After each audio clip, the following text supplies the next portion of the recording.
নমস্কার বন্ধুরা, নিবেদিতার কিচেনে সবাইকে স্বাগত। বন্ধুরা, আপনারা সকলেই কেমন আছেন? আশা করি খুব ভালো আছেন। আমিও খুব ভালো আছি। আমি আজকে রেসিপি নিয়ে চলে এসেছি পুষ্টিগুণে ভরা লাল শাকের নিরামিষের রেসিপি।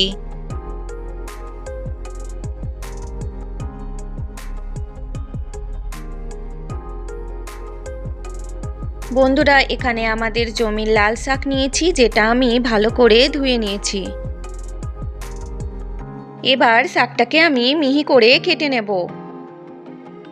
বন্ধুরা, আপনাদের সকলের জন্য রইল আমার অসংখ্য ধন্যবাদ ও অনেক ভালোবাসা। বন্ধুরা, আপনারা আমার পুরো ভিডিওটি না টেনে দেখবেন, ভালো লাগবে। ভালো লাগলে লাইক, শেয়ার, সাবস্ক্রাইব করে দেবেন এবং পাশে থাকা বেল আইকনটি প্রেস করবেন। আমার চ্যানেলের অল নোটিফিকেশন পেয়ে যাবেন। বন্ধুরা, সকলেই আমার পাশে থাকবেন। মিহি করে আমার শাকটা কাটা হয়ে গেছে। এদিকে নিয়ে নিয়েছি দুটো শুকনো লঙ্কা, কালো জিরে, পরিমাণ মতো নুন, হলুদ, আর নিয়েছি বাদাম, বিউলির ডাল, পোস্ত।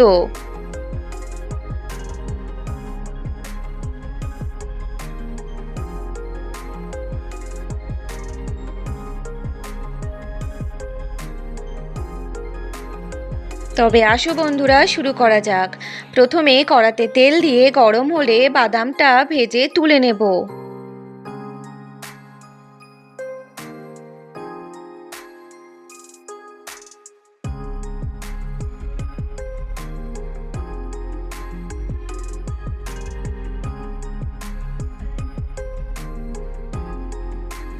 এবার ওই তেলে লঙ্কা ও কালো জিরে ফোড়ন দিয়ে বিউলির ডালটা দিয়ে ভাজা হলে শাকটা দিয়ে দেব।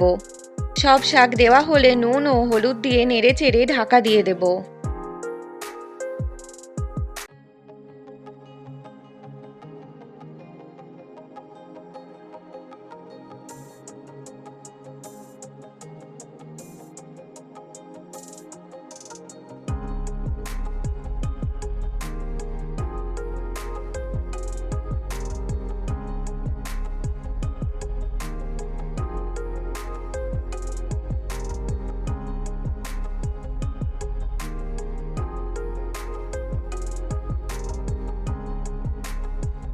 চলুন বন্ধুরা, লাল শাক খেলে আমাদের শরীরে কি উপকারে আসে শুনে নেওয়া যাক।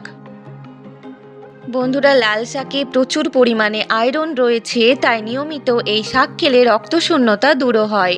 লাল শাকে অ্যান্টিঅক্সিডেন্ট আছে। এছাড়া লাল শাকের পুষ্টি উপাদানগুলো চোখের নার্ভগুলোকে শক্তিশালী করে দৃষ্টিশক্তি ভালো রাখে। এছাড়া হজম শক্তি বাড়ায়, চুলের গোড়া মজবুত করে এবং চুলে মিনারেল ও পুষ্টি যোগায়। পাশাপাশি চুলকে ধূসর বর্ণ হওয়া থেকে রক্ষা করে এই লাল শাক।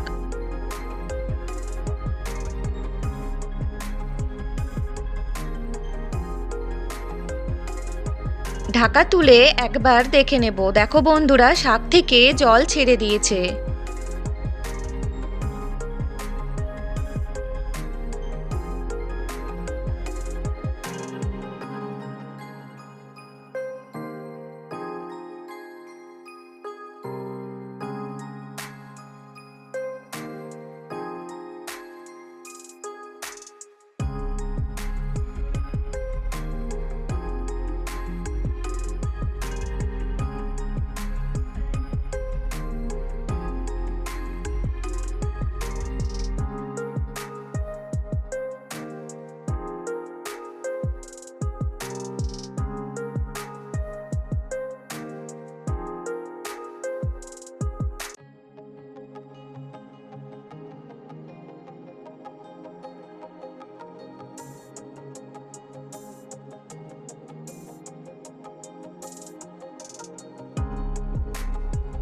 শাকটা ভালোভাবে ভাজা হলে বাদাম দিয়ে আবারও নেড়ে দেব। সবশেষে পোস্ত দিয়ে নেড়ে চেড়ে সার্ভ করে দেব।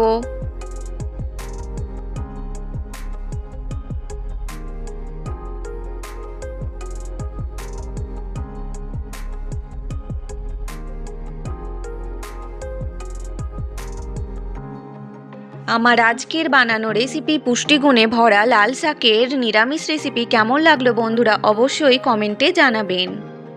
আপনাদের একটা কমেন্ট আমাকে নতুন ভিডিও বানানোর উৎসাহ যোগাবে। আপনারা সকলেই ভালো থাকবেন, পুষ্টিকর খাবার খেয়ে সুস্থ থাকবেন।